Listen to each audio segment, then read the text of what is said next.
Llegó la hora con José Francisco Lagos y Mara Cerini. Oye, y tenemos ya conectado nuestro primer invitado de hoy. La verdad es que el tema de salud es algo que nunca podemos olvidar, es algo que lamentablemente ha estado en la palestra el último tiempo y no por buenas noticias. Y bueno, tenemos a un tremendo invitado que nos va a explicar un análisis tremendo que sacó la Universidad San Sebastián en estos últimos días. Estamos junto a Raúl Aguilar, investigador senior del Instituto de Políticas Públicas en Salud de la Universidad San Sebastián. Raúl, bienvenido a Llegó la Hora. Hola Mara, mucho gusto poder hablar de este tema contigo. Bueno, muchas gracias por estar con nosotros. La verdad es que felicitar al Ipsos por este análisis sobre retrasos GES en 21 problemas de salud relacionados con cáncer en Chile entre el 2018 y el 2024. Cuéntanos un poco de qué se trata este estudio y cuáles fueron las principales conclusiones que sacaron. Mira, el estudio está hecho en base, y te voy a contar por qué te voy a decir lo que te voy a decir, en datos públicos. El Ministerio tiene la obligación de informar trimestralmente de estos datos y estos retrasos al Congreso. O sea, estos no son datos nuevos, ¿cierto? Deberían haber estado trimestralmente en el asiento de todos los parlamentarios y el Ministerio, todas las administraciones tienen la obligación de hacerlo y son públicos. Por lo tanto hay que recogerlos, sistematizarlos, ordenarlos y ir contando una historia que es la que finalmente nosotros descubrimos, que es la tendencia al alza exponencial después de la pandemia. Todos los expertos decían que efectivamente esto iba a aumentar porque todas las energías y esfuerzos del sistema estaban en resolver la pandemia, pero nadie pensó en la escala. Y esto es igual que como si una ola te pasara por arriba. Habitualmente la oferta de servicios públicos, no solo de cáncer, ¿cierto? Es más o menos rígida, y las cosas que tú haces hoy día tienen efectos en el largo plazo.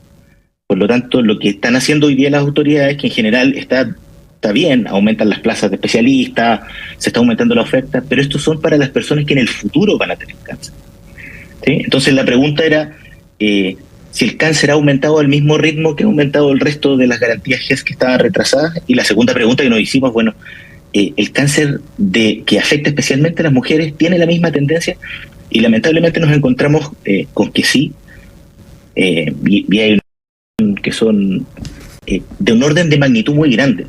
¿Sí? Mira, para poder intentar ejemplificar esto, el 2018 el cáncer de mama en marzo tenía 480 casos retrasados y el 2024 tiene 4.200 casos retrasados. ¡Qué tremendo! Entonces la escala es muy grande. Oye, ¿sí? Y esta es una situación excepcional. Raúl, te quería preguntar, porque uno de los puntos que sale aquí en el estudio es que los resultados del primer trimestre del 2024 indican que las garantías de oportunidad, y si nos podrías explicar qué son las garantías de oportunidad del GES, son 8 veces más respecto al 2018 y los días promedios de retraso aumentaron un 51% en el mismo periodo. ¿Qué son las oportunidades, las garantías de oportunidad, y cuáles son estos plazos, tiempos que se establecen que son razonables, que no, al parecer no se están cumpliendo y de hecho están aumentando, y cuáles son las respuestas que se tienen que dar al respecto? Voy a partir en orden. El régimen GES es un régimen que establece una serie de problemas de salud que son prioritarios, los cuales el Estado, ¿cierto?, el conjunto de los aseguradores garantiza la oportunidad del tratamiento. O sea, tiene un tiempo máximo. Imagínate que tú vas al médico y te sospechan un cáncer de mama. Si él sospecha, para confirmarlo tiene un día determinado que incluso está en la ley, es taxativo y para los usuarios es constitutivo de derecho. Una vez que lo confirman, eligen el tratamiento, y para ese tratamiento, ¿cierto?, la tipificación, qué tipo de cáncer es, qué tan agresivo es, hay otro plazo que está establecido en la ley, ¿sí? Por lo tanto, hay un retraso toda vez que se incumple ese plazo al cual nosotros nos comprometimos como sistema. Esto ocurre en FONASA, ocurre en las ISAPRE, ocurre en todo el sistema. Y uno, como es constitutivo de derecho, uno puede alegar el incumplimiento de una garantía. Lo que ocurre es que en condiciones habituales, los seguros, tanto públicos como privados, tienen mecanismos para ese rebase, ese aumento de demanda, poder absorberlo, enviarlo a otros prestadores, sí, correr con urgencia. Pero el punto aquí es que esta es una situación excepcional, dado el volumen, ¿cierto? Y la tendencia del aumento. Oye, sí, es que los números son realmente impresionantes porque tenemos las relacionadas con el cáncer, claro, en promedio un 542% aumento, y las relacionadas con el cáncer que le afectan sobre todo a las mujeres, como cáncer cervicuterino, de ovario y de mama, 627%. ¿Qué pasa? Asustan las cifras. Asustan, pero, son tremendas. ¿Qué pasa? Porque no es que de un día para otro la gente se enferme más, sino que simplemente se empieza, para que se haya entendido, se empieza a acumular más gente en las listas, en los tiempos, y no se empiezan a cumplir los plazos, y no se solucionan los problemas en el trance que deberían hacerse. Lo que ocurre además que el correlato de esto es que, dado que hay más casos, ¿cierto? Hay que están retrasados, además el promedio de esos retrasos va aumentando. Mira, nosotros hoy día estamos discutiendo cosas importantes en salud, hay un grupo de expertos en el Senado intentando hacerlo, y las esperas merman la confianza que tienen las personas en el sistema. Y esto poco distingue si es público o privado. Cuando las personas pierden la confianza, ¿cierto?, en el sistema, producto de las esperas, lo que tenemos es poco piso para poder decirle, mira, estamos haciendo hoy algo que nos va a llevar a un lugar mejor mañana. Esto es una emergencia, ¿sí? ¿Y por qué digo en estos términos? Porque nuestro país como sistema, nosotros tenemos un buen sistema, ¿ya? Para ponerlo en esos términos. Tenemos un sistema de salud resiliente y tenemos experiencia reciente de hacer frente a situaciones excepcionales, ¿sí? El sistema puede tomar acuerdos extraordinarios con la red, con hospitales universitarios, con mutuales, para poder hacer frente a esta. Más que una complementariedad oferta pública-privada, lo que hay que hacer es una integración, ¿sí? Hay que exceptuar, dado estos números, trabas administrativas que habitualmente podrían estar retrasando algunas de estas cosas excepcionales. Lo que nosotros queremos relevar es que si hacemos lo habitual, que está bien, las herramientas que están aprobadas para este tipo de cosas, lo que vamos a tener es la respuesta habitual, y los números nos dicen que la pendiente debería seguir aumentando. Oye, bueno, estamos conversando con Raúl Aguilar, investigador senior del Instituto de Políticas Públicas en Salud de la Universidad San Sebastián. Raúl, pero ¿cuáles crees tú que son los factores que están provocando estas alzas? Porque finalmente el sistema no ha cambiado mucho, nos han hecho grandes reformas al sistema de salud, que uno puede decir, oye, esto falló, esto mejoró, como lo podríamos ver en otro tipo de sistemas, pero ¿qué es lo que ves tú que está generando este aumento en los retrasos, claro. Quiero usar el término las garantías de oportunidad del GES. Retrasadas, que incumplieron un plazo que está establecido en la ley. Claro. ¿Cierto? Que o siguen esperando, se atendieron con posterioridad al plazo que establecía la ley. Claro. ¿Cuál crees tú que son los factores que están produciendo? El primero es la pandemia. La pandemia hizo que esto como se postergó, ¿cierto? Llegó el momento en que se volvieron a retomar las actividades habituales a un número en el cual nosotros no estábamos habituados. Yo lo que te contaba, imagínate, el cáncer de mama a esta misma altura del año habían 480 garantías retrasadas, algo que es gestionable por el sistema. Hicimos el mismo corte en 2024 y habían 4.000. No, es tremendo. ¿Sí? Y por lo tanto, si el sistema no ha cambiado, y en ese tiempo gestionaba 480, con dificultad va a gestionar 4.000. Es complicado. Yo te diría que los números no son alentadores, y lo que hay que tomar son medidas excepcionales para una situación excepcional. Oye, y en ese sentido... ¿Por qué ocurre esto? Mira, en mujeres es bastante particular. El Ministerio habitualmente entrega con regularidad y rigurosidad unos informes que son de los años de vida potencialmente perdidos por enfermedad, ¿cierto? Tu esperanza, alguien te calcula la esperanza de vida, ¿sí? Y si tú moriste antes, hay unos años potencialmente perdidos, y en mujeres, una de las primeras causas es cáncer de mama. Por eso nosotros le hacemos seguimiento habitual a la estadística. Pensábamos que el próximo corte nos sorprendió lo mucho que había subido y el corte anterior y que nadie le había sorprendido, y esperamos la nueva actualización de los datos esperando tal vez alguna corrección, pero te confirmaron lo que nosotros pensábamos. Esto efectivamente es así y va a seguir aumentando.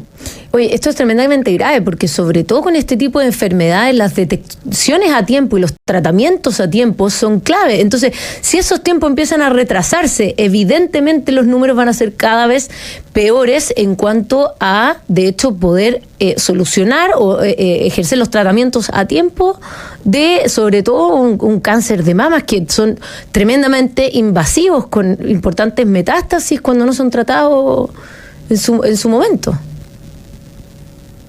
Si nosotros lo ponemos en estos términos, la demanda por estos servicios, lo que está diciendo estos retrasos, es que supera con creces la oferta del sistema público, y la gestión entre la transferencia de estos casos del sistema público al privado no está haciendo con la celeridad que requiere el volumen. ¿Sí? Aquí el volumen es poco gestionable con las herramientas habituales. Nosotros, el sistema gestiona bien un número determinado de retrasos y tiene bien aceitada un sistema de cómo enviarlos al sistema privado para cumplir con una garantía legal. Pero esto se está saliendo de los márgenes, ¿sí? Y lo que hay que hacer es intentar alertar a la autoridad y los expertos y la gente que ejerce algún tipo de liderazgo, generar alguna comisión y ayudar a solucionar este problema como primera misión. Oye, qué interesante eso, la importancia que hay de los liderazgos, tal vez desde los parlamentarios hasta el mismo Ministerio de Salud y el Ejecutivo, de tomar carta en el asunto. Y en ese sentido, ¿podemos hacer un paralelo con el tratamiento que se hizo del COVID con la muy buena sincronización que se hizo entre el público y privado para poder solucionar esta urgencia? ¿Lo ves tú como, me estás contando que efectivamente pasa, pero no está pasando con la velocidad o con la eficiencia que debiese ocurrir? Aquí, considerando que esto es una crisis, que es una emergencia, lo que ustedes están detectando, ¿debería hacerse, o tú crees que una alianza público-privada potente en este sentido podría ayudar a reducir esta situación? Pues mira, lo que hay que hacer es bajarla a los niveles que habitualmente el sistema está acostumbrado a gestionar, ¿sí? Y no se va a hacer de aquí a un próximo mes. Lo que hay que hacer es establecer un nivel, ¿cierto?, de medidas excepcionales, sobre todo cuando rebasa las 1000 garantías de un problema de salud de cáncer, ¿sí? Porque yo te contaba 480, habitualmente el sistema tiene como gestionar, pero 4000 en un puro corte no hace pensar que el próximo corte van a ser 400 de nuevo. Claro, pero ¿cómo se soluciona eso? ¿Cuáles son algunas de las cosas que tú vislumbras que pueden ser ejercicios por parte del sistema a mejorar para mejorar esta situación? ¿O qué temas pondrías en la mesa, por ejemplo, a quienes están en la discusión pública, en los medios, en las cámaras, para poder avanzar en algo así? A ver si nos están escuchando. Dado. Mira, hagamos el ejercicio que nos están escuchando. Yo les diría que como primer impulso, en vez de citar a la ministra para pedirle cuentas de una historia que ellos saben, porque esta información es pública para los parlamentarios de todos los sectores, llamarla para ofrecerle ayuda a quienes ejercen un liderazgo en las comisiones de salud, en la Cámara Baja y en la Cámara Alta, decirle, ministra, ¿en qué lo ayudamos para solucionar esto? ¿Qué traba administrativa podemos omitir para que usted, de toda la celeridad posible, ¿cierto?, para aumentar la oferta pública en el largo plazo, pero para dar solución en el corto plazo? Nosotros hoy tenemos una emergencia. Las personas no pueden esperar más. Claro. Y en desde esa perspectiva, ¿cuál crees que esto debe ser una prioridad? ¿Una prioridad para el gobierno? Esta debería ser una prioridad para cualquier administración, ¿sí? Nosotros habitualmente hacemos análisis que atraviesan varias administraciones, ¿sí? Porque estos problemas son bastante complejos, y y no tienen una solución única. A mí me encantaría decirte que si el Congreso mañana aprueban y se consiguen fondos extraordinarios, esto va a cambiar. Uh-huh. Pero hay que cambiar la manera de gestionar, aumentar, ¿cierto?, el gasto. Esto necesariamente va a tener que ser con mayor gasto. Sí, porque tenemos una situación extraordinaria. Estas personas no pueden esperar otro corte más. Mira, esperaban el cáncer de mama en el 2018, esperaban en promedio los casos retrasados 59 días. Y hoy día ya están esperando en promedio los del último corte 92 días de retraso. Oh, qué tremendo. Entonces tenemos que hacer algo y eso requiere gastar más. Sí, se va a tener que considerar como una prioridad. Nos queda un poquito más claro el panorama, entendiendo que, y felicitar también al Instituto de Políticas Públicas en Salud de la Universidad San Sebastián por poner este tema, gracias a este estudio, en la palestra, porque realmente crítico, importante y se requiere una acción inmediata. Agradecerte, Raúl Aguilar, investigador senior del Instituto de Políticas Públicas en Salud de la Universidad San Sebastián. Además, me dice un pajarito por aquí que estás de cumpleaños. Sí, tengo a mi hijo ahí en la puerta. Así que un feliz cumpleaños, un abrazo, muchas gracias por haber estado con nosotros en vez de la celebración, así que te devolvemos a tu familia y muchas gracias por haber estado junto a nosotros aquí en Llegó la Hora. Nosotros nos vamos a una breve pausa y ya volvemos con Llegó la Hora en Radio Agricultura.